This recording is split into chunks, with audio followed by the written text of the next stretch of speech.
তোমার বাপের অংশ সেই জায়গাতে আছে, খাজনা বা কর আদায় করার সিস্টেমে গিয়ে ঢোকো। এজিদে দল নিয়ে আর মারওয়ানকে নিয়ে এক পা দুপা করতে করতে মদিনার সরজমিনে পৌঁছে গেল। গরিব নিরীহ মানুষকে গিয়ে বলতে লাগলো, খাজনা দে। কিসের খাজনা? বলে এখানে আমার বাপের জায়গা আছে, খাজনা চাই। বলে কে রে? তোরে আমরা চিনি না, আমরা ইমাম হাসানকে খলিফা মানি। ইমাম হাসান বলেছে কোনো খাজনা কর লাগবে না। তুমি কোথা থেকে আসলা?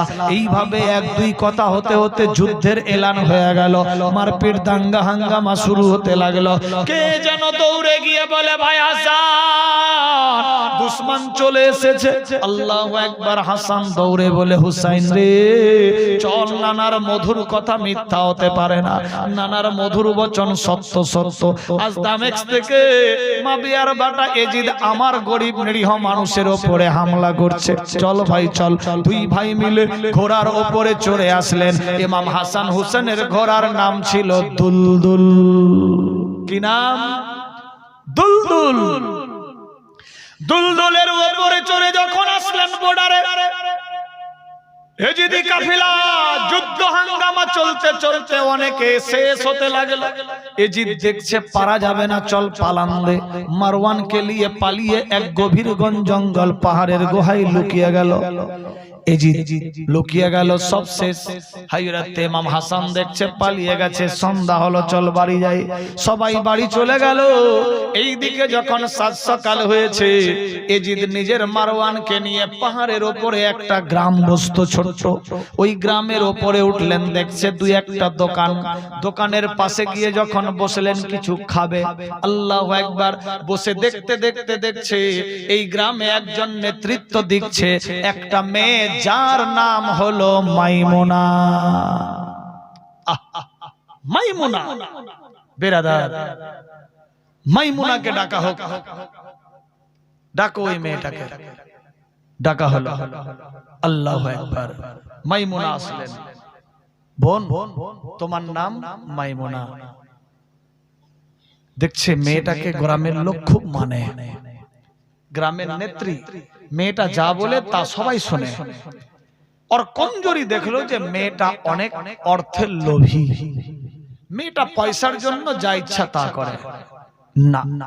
এই মেয়েটাকে হাতে করলে হয়তো আমার জীবন সাকসেস হয়ে যাবে। কে ভাবলেন? এজিদ বেরাদার মেয়েটার সঙ্গে ডিল পাস করলো। বোন, তোমার বাড়ি কোথায়? বলে আমার বাড়ি দামেস্ক শহর।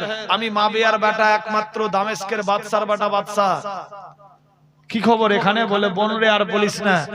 সমস্ত খবর খুলে বললেন, এইরকম এরকম ব্যাপার। বোন, তুমি আমার একটা কাজ করতে পারবা? বলে কি কাজ? বলে তুমি যদি কাজটা করতে পারো 1 লক্ষ মুদ্রা ইনাম পাবে। বড় বড় বাবু রুপাইয়া ফেকো তো কাবু, কথাই সতী ডলে। মাইমুনা রেডি হয়ে গেলেন টাকার বিনিময়ে। ঠিক আছে, কি কাজ করতে হবে? ইমাম হাসানের বাড়িতে যাবা, তার বাড়িতে তার খোঁজ খবর নিয়ে আসবা, তার সংসারে কমজোরি কি আমাকে এসে বলবা। আমি তোমার একটা জিনিস দেব, তুমি নিয়ে গিয়ে তাকে হাত করে ইমাম হাসানকে খাওয়াবা। ইমাম হাসানকে খাইয়ে দিতে পারলেই, হাসান যখনই ফিনিশ শেষ, আমার জীবন সাকসেসফুল, তুমি মুদ্রা পেয়ে যাবা। ডিল পাস করলেন। আল্লাহু আকবার। নওয়াসায়ে রাসূলকে মারার জন্য মাইমুনারে ফিটিং করলেন। যাও মাইমুনা। চললেন মাইমুনা, গিয়ে পৌঁছে গেলেন সেই জায়গাতে। আল্লাহু আকবার। ইমাম হাসানের বাড়িতে গিয়ে দেখছে হাসান নাই। 3 স্ত্রী, 1 নম্বর হাসেনা বানু, দ্বিতীয়ত জায়েদা, 3 নম্বরে জয়নব। জায়েদার কোনো বাচ্চা কাচ্চা নাই। জয়নব নতুন স্ত্রী, হাসেনা বানুর একমাত্র বেটা, যার নাম হযরত ইমামে কাসেম। আল্লাহু আকবার। আল্লাহর হুকুম হয়ে গেল। মাইমুনা এক পা দুপা করতে করতে গিয়ে পৌঁছে গিয়েছে। আল্লাহু আকবার। দরজায় গিয়ে আওয়াজ দিলেন, কে গো? বলে আমি জায়েদা। জায়েদারে বন্ধু লাগালো, ও জায়েদা তোমার স্বামী কই? বলে বাড়িতে নাই, বাইরে গেছে। আল্লাহু আকবার। কবে আসবে? বলে আসবে সময় হলে। ও জায়েদা তোমরা বলে তিনজন বলে হ্যাঁ। জায়দা রে, তোমার স্বামী তোমাকে ভালোবাসে না। দেখেন 20 বছর লম্বা ঘটনা শর্ট করছি, অনেক ঘটনা আছে, কেটে ছিড়ে 5-10 মিনিটের মধ্যেই শহীদের জায়গায় পৌঁছে সমাপ্তি দেব। যাই হোক, হ্যাঁ 12টা পার হয়ে গেছে, 15-20 মিনিটের মধ্যেই সমাপ্তি দিচ্ছি। যাই হোক, অনেক ঘটনা। কি বলছে? তোমাকে তোমার স্বামী ভালোবাসে না। হযরত জায়েদা বললেন, বোন রে, আমার স্বামী আমাকে জীবন চাইতে বেশি ভালোবাসে। না না না, বাসে না। কে বললো বাসে না? বলে যার ঘরে চুরি হয় সে কি জানে, বাইরের মানুষ ঠিকই জানে। রে বোন জায়েদা, হাসেনা বানুকে ভালোবাসে। হাসেনা বানুর একটা বেটা যার নাম কাসেম, কাসেমকেও ভালোবাসে, বিবিকেও ভালোবাসে, বেটাকেও ভালোবাসে, ডবল ডবল ভালোবাসা। তোমার বাচ্চা কাচ্চা নাই, মন বুঝা ভালোবাসে। ও বোন রে, তোরে যদি এত ভালোবাসে তাহলে আরেকটা কেন বিবাহ করলো? জৈনবকে, জৈনব সুন্দরী, তাকে বেশি ভালোবাসে। তোর মন বুঝা তোমাকে ভালোবাসে। মেয়েদের নাক না থাকলে যা হয়, এমন উল্টা পুল্টা বুদ্ধি দিল, মেয়েটা বুঝে গেল। অনেক সময় হয় বাড়ির বিভীষণ না থাকলে বাড়িতে ঝামেলা হয় না। বেরাদার উস্কানিমূলক কথা বললো, মেয়েটা বুঝে গেল। যাই হোক, জায়েদা বলছে তাহলে কি করতে হবে? বলে তুমি টেনশন নিও না, আমি কালকে আবার আসবো একটা ওষুধ নিয়ে। ওষুধ বলে ওষুধ তুমি তোমাকে দেব, তারপর কি করতে হবে তোরে বলবো। বলে ঠিক আছে বোন, সত্যি আমার স্বামী ভালোবাসে না? বলে না, তোমাকে যদি ভালোবাসতো তাহলে কি আবার বিবাহ করতো? জৈনব কম বুদ্ধির মেয়ে, চট করে মনে মনে ভাবলো ঠিকই তো কথা, ওর বেটা হয়েছে, বেটা হয়েছে, আওলাদ হয়েছে, ওকে ভালোবাসে, বেটাকে ভালোবাসে, আমার তো আওলাদে নাই, আবার একটা বিবাহ করলো নতুন, তাহলে সত্যি মনে হয় আমাকে ভালোবাসে না। উপরে উপরে মন বুঝাই হতে পারে, সকথাই সতী ডলে। এমন ভাবে বুঝান দিল, মাইমুনা দৌড়ে গেলেন, কাজ হয়ে যাবে, লাখ টাকা পেয়ে যাব। দৌড়ে গিয়ে বললেন, এজি দাও ওষুধ দাও। আল্লাহু আকবার, লম্বা ঘটনা শটে দিলাম, ওষুধ দিয়ে দিলেন। ও বোন, এই ওষুধ নিয়ে যাও পুটলিতে, নিয়ে গিয়ে জায়েদাকে দিবা। জায়েদাকে বলবা, ও জায়েদা, তুমি এই ওষুধ খেও না, যাতে তোমার স্বামী খায়। কেন? বলে যাও, বুঝিয়ে দিবা ওকে। দৌড়ে গেলেন মাইমুনা, বোন জায়েদা, এই ওষুধ নাও, তুমি খাবা না, তোমার স্বামীকে খাওয়াবা। কারণ দুশ্মনী যার সঙ্গে তাকে শেষ করবো, অন্যজনকে কেন? আমার স্বামী তো আমাকে ছাড়া খায় না, বোন তুমি সিস্টেম করবা।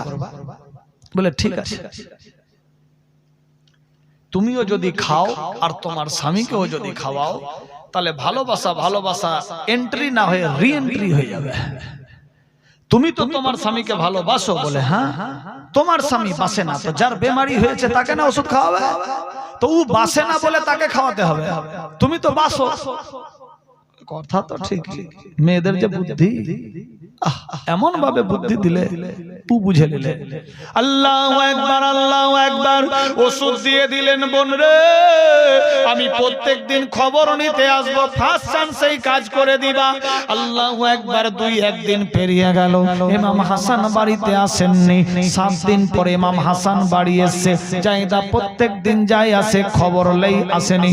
বিকেল বেলা যখন জায়েদা শুনতে পেল হাসান এসেছে, দৌড়ে গিয়ে মাইমুনা কুটনি জায়েদারে বলে দিলেন, ও জায়েদা বোন, এক কাজ করো, শুনলাম তোমার স্বামী আজকে এসেছে, আজকেই ফার্স্ট চান্স আছে, খাইয়ে দেবা।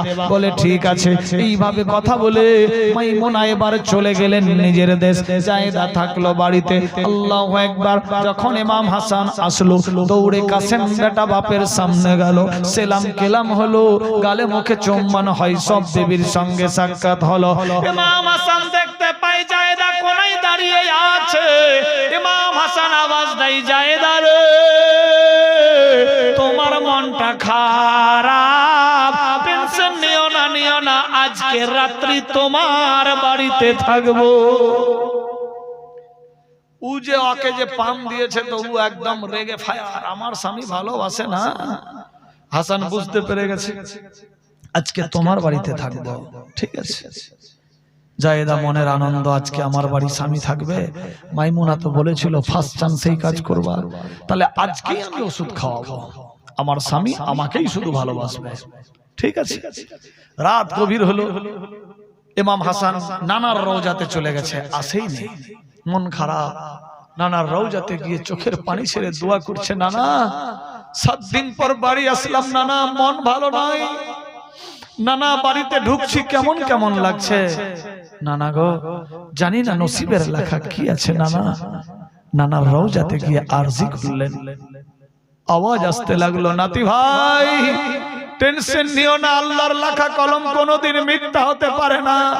নাতি ভাই হাসান, যেদিন দুনিয়াতে তোদের পাশে কেউ থাকবে না, তোমরা নানা নানা বলে আওয়াজ দেবা, আল্লাহ পাক তোমাদের 70 কে 72 আসান করে দেবে। আল্লাহু আকবার, আল্লাহু আকবার। হযরত ইমাম হাসান এই বলে গভীর রাত্রে বাড়ির দিকে চলতে লাগলো। আল্লাহু আকবার। দরজায় টক টক করে আওয়াজ দেয়, দরজা খোলো। জায়েদা দরজা খুলে দিল। ইমাম হাসান ঘরের ভেতরে ঢুকলেন। আল্লাহু আকবার। দরজা লাগানো হলো। ইমাম হাসান বলে, বিবি রে, আল্লাহ পানি আছে কি, ওযু করব, মুখ হাত ধোবো। পানি এনে দিলেন, মুখ হাত ধোয়া হলো। জায়েদা মনে ভাবলো আমার স্বামী ক্লান্তি হয়ে গেছে, শুয়ে পড়বে, হাত পা দাবাবো, শান্তি হবে। আল্লাহু আকবার। হযরত ইমাম হাসান শুয়ে পড়লো। এই বলে 1 2 3 4 10 মিনিট পার হতে লাগলো। গভীর রাত্রি হয়ে আসছে। এমত অবস্থায় হাসান বলে, বিবি জায়েদা, সারাদিন কোনো খাবার খাইনি রে জায়েদা, তোমার ঘরে যদি কোনো খাবার থাকে একটু দাও। হযরত জায়েদা আওয়াজ দিলেন, হুজুর আমার বাড়িতে রুটি বানিয়েছিলাম, রুটি খেয়ে নিয়েছি, তোমার অপেক্ষায় থাকতে থাকতে তোমার দেরি দেখলাম, মনে ভাবলাম তুমি বুঝি আসবা না, তবে বাড়ির মধ্যে আর আটা তরকারি কিছুই নাই, মদিনার বাজার বন্ধ, গভীর রাত্রে কোথায় যাব, সকাল হলে কোনো ব্যবস্থা হবে। তবে হুজুর যদি কিছু মনে না করে, আমার বাড়িতে একটু মধু আছে, যদি আপনি চান মধু খেয়ে ঘুমাতে পারেন। কিতাব লেখে ইমাম হাসান মধু খুব খেত, আর মধু খাওয়া সুন্নাত। বেরাদার, নবী খেতেন, ইমাম হাসান খেতেন, হুসাইন খেতেন, সাহাবীরা খেতেন। বেরাদার, ইমাম হাসান বললেন, সত্যি মধু আছে? বলে হ্যাঁ। বলে নিয়ে এসো, মধু খেয়ে পানি পানি করব, বাস আরাম করব। জায়েদা সাজের বাক্সা আলমারি খুললো, মধুর শিশি নিয়ে হট করে মনে পড়ে গেল, মাইমুনা তো বলেছিল ওষুধ দেওয়ার জন্য, যে কোনো জিনিসের সঙ্গে ওষুধ দিয়ে দিলেই হবে। ওষুধ মনে করে জায়েদা বলে, আল্লাহ গো, আমি যদি জানতাম এ বিষের পড়িয়া জীবনে দিতাম না আমার স্বামীরে, আমি জানতাম না, আমারে ওষুধ বলেছিল। আল্লাহু আকবার। ওষুধের পুড়িয়া খুললেন। আল্লাহু আকবার। বিষের পুড়িয়া খোলা হলো। বিষের পুড়িয়া খুলে মধুর ঢাককান খুলে তাতে ঢেকে দিলেন, মধুর ঢাককান লাগিয়ে ঝিকরে দিলেন, সমস্ত মধুতে বিষাক্ত হয়ে গেল। আল্লাহু আকবার। এ মধু নিয়ে যখন পৌঁছালেন ভাই হাসানের কাছে, বলে, স্বামী গো, নেন মধু নেন। আল্লাহু আকবার, আল্লাহু আকবার। মধুর ঢাককান খুলে বলছে, বিবি রে, জানি না আজকে কলিজা দরদর করে হিলে যায়, কি হবে নসিবে জানি না। আল্লাহু আকবার, আল্লাহু আকবার। এমনিতেও কাউরি বাড়িতে মুসিবত আসলে বৃদ্ধ মা বাপের মন উদার হয়ে যায়, বুঝতে পেরে যায়। দেখবেন কাউরি বাড়িতে এসে কাউয়া এসে কা কা কা কা করে, গায়েবের সংবাদ। আল্লাহু আকবার। দেখবেন কিছুক্ষণ পরেই হয়তো কোনো বিরাদার খারাপ বা ভালো সংবাদ পেয়ে যায়। আল্লাহর হুকুম হয়ে গেল। এই রকম যখন মধুর ঢাককান খুলে ইমাম হাসান বললে, বিবি রে, আই তুইও একটু খা। না না না স্বামী গো, আমি তো সবে মাত্র খেয়েছি রুটি। জায়েদার মনে পড়ে গেল, আমার স্বামী জিদ করবে, আমি কোনো বাহানা করে দেব, কারণ মাইমুনা আমাকে খেতে মানা করেছে। স্বামীগা আমি সবে মাত্র রুটি তরকারি খেলাম। হযরত ইমাম হাসান দেরি করলেন না, মধুর ঢাকখান খুলে মুখের মধ্যে দিলেন। যখনই মুখের মধ্যে দিয়েছে, মধুর পেট যখনই গিলেছে, সমস্ত শরীর জর্জরিত হতে লাগলো, চেহারা কালচে হয়ে গেল। আল্লাহু আকবার। মুখ দিয়ে থোকা থোকা রক্তের প্রভাব বেরিয়ে যায়। আল্লাহু আকবার। যেন সমস্ত পৃথিবী ঘুরতে লাগলো। হযরত ইমাম হাসান কাটা মুরগের মতো ছটফট করতে লাগলো। ইমাম হাসান বলে, জায়েদা, এমন কোন মধু দিলা জায়েদা রে, আর সহ্য করতে পারছি না। আমার নানা জান বলেছিল, নাতি ভাই তোমাকে দুনিয়ার মধ্যে মধু মনে করে বিষ দেবে। বিবি রে, আমার নানার কথা মিথ্যা হতে পারে না, তবে কপালের দোষ। ও জায়েদা, তোমার আমি দোষ দেব না, আমার নানার মধুর বচন জীবনে মিথ্যা হতে পারে না। ও জায়েদা, আর সহ্য করতে পারছি না, চোখ দিয়ে পানি ঝরে যায়, মুখ দিয়ে থোকা থোকা রক্তের প্রভাব। হযরত ইমাম হাসান কাটা মুরগের মতো ছটফট করতে করতে লাফিয়ে বিছান থেকে নিচে পড়ে গেল। দরজায় ধাক্কা মারলে দরজা খুলে যায়, দরজার বাইরে লাফিয়ে পড়ে আর ডাক দেয়, ভাই হুসাইন রে, আয় ভাই আয় রে, আর সহ্য করতে পারি না। বাচপন কালে আমার নানার মধুর বচন মিথ্যা হতে পারে না। ভাই রে, আয় ভাই আয়। আমার নানা বলেছিল, যেদিন তোরা মুসিবতে পড়বি কেউ পাশে দাঁড়াবে না। নানা নানা বলে ডাক দিবা, আমি নানার রওজা পাকে যাবা, তোমার সমস্ত বিষ আল্লাহর হুকুমে ঠান্ডা হয়ে যাবে। সুবহানাল্লাহ। ভাই হুসাইন, আয় ভাই রে, আমি আর সহ্য করতে পারি না। যখন আওয়াজ দিলেন, হযরত ইমাম হুসাইন গভীর রাতে দরজা খুলে দৌড়ে আসলো। দৌড়ে এসে হাজির হয়ে ভাই হাসানকে যখন কোলে নেয়, হোটের মধ্যে চুম্বন দিতে যায়। ভাই হুসাইন, মুখে চুম্বন দিও না, আমার নানাই মুখে চুম্বন দেয়নি। আমার নানা যদি মুখে চুম্বন দিয়ে দিত, দুনিয়ার কোনো বিষ নাই আমাকে হজম করতে পারবে। বাইরে আমাকে নিয়ে চল, নানার রওজা পাকে আর সহ্য করতে পারি না। মুখ দিয়ে রক্তের ফোয়ারা। ইমাম হুসাইন ভাইজানকে ঘাড়ে নিয়ে দৌড়াতে লাগলেন। নানা নানা করে নানার রওজায় গিয়ে হাজির হয়ে গেল। নানা, আমাদের দুনিয়ার বুকে কেউ নাই নানা, তুমি ছাড়া। নানা গো, আমরা দুই ভাই ছিলাম, এক ভাই জিন্দা, এক ভাই দেখেন কাতর হয়ে পড়ে আছে তোমার রওজার সামনে। নানা, তুমি কি দেখতে পাও না? আমরা যখন ছোট ছিলাম তোমার পিঠে চেপেছিলাম, তুমি সেজদায় ছিলা। নানা গো, সেজদা থেকে সর তুলনি যাতে আমরা ছিটকে পড়ে ঠোকর না খেয়ে যাই। আজকে তোমার নাতি ভাই ইমাম হাসান কাটা মুরগের মতো ছটফট করে, তুমি কি দেখতে পাও না? নানা গো, বাপ নাই, মা নাই, কেউ নাই, আমার ভাইরে কে যেন বিষ পান করিয়েছে। নানা, তুমি রহম করো, রহম করো। হযরত ইমাম হুসাইন কেঁদে কেঁদে দোয়া করতে লাগলো। ইমাম হাসান মুখ দিয়ে তোয়া তোয়া বেরিয়ে যায়, কাটা মুরগের মতো ছটফট করে। আল্লাহু আকবার। চেহারা চেঞ্জ হয়ে গেছে। লম্বা ঘটনা শর্ট করলাম। এমন ভাবে দোয়া চাইলেন, ভেতর থেকে আওয়াজ আসতে লাগলো, নাতিরে, জীবন চাইতে তোদেরকে বেশি ভালোবাসি রে নাতি। দুনিয়ার উপরে তোমরা কাঁদছো, আমি আমার রওজার ভেতর থেকে কাঁদতেছি। নাতি রে, টেনশন নিও না, যার কেউ নাই তার জন্য আল্লাহ আছে। ইমাম হুসাইনের দোয়া কবুল হলো, নবীর দোয়া কবুল হলো। ইমাম হাসানের আস্তে আস্তে আস্তে আস্তে বিষ ঠান্ডা হয়ে গেল। আল্লাহুম্মা সাল্লি। একবার দুবার নয়, ইমাম হাসানকে তিনবার বিষ খাইয়েছে। কবার? তিনবার। একবার মধুর সঙ্গে, একবার খোরমা খেজুরের সঙ্গে, দুইবার বিষ পানি হয়েছিল, শেষবার বিষাক্ত কীট যার নাম হীরক চূর্ণ, হীরার টুকরা, হীরক চূর্ণ পানির সঙ্গে মিশিয়ে দিয়েছিল। সে পানি পান করে ইমাম হাসান আল্লাহর পেয়ারা শহীদ হয়ে গিয়েছিলেন। আল্লাহু আকবার। শুধু তাই নয়, এই দুইবারের ঘটনা যদি আরো বলি আরো 2 ঘন্টা লাগবে। বেরাদার, কিভাবে খরমা খেজুরের সঙ্গে খাওয়ালো, কিভাবে তারপর কি হলো, কেমনি হলো, পানির সঙ্গে কেমনি খাওয়ালো, কেমনি বাঁচলো, কেমনি শহীদ হলো।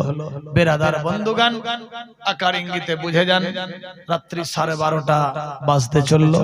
যাই হোক, আজকে যদি রাত 2টা বাজিয়ে দিত, কাল কিরাসিন অবস্থা হয়ে যাবে নাকি বেরাদার?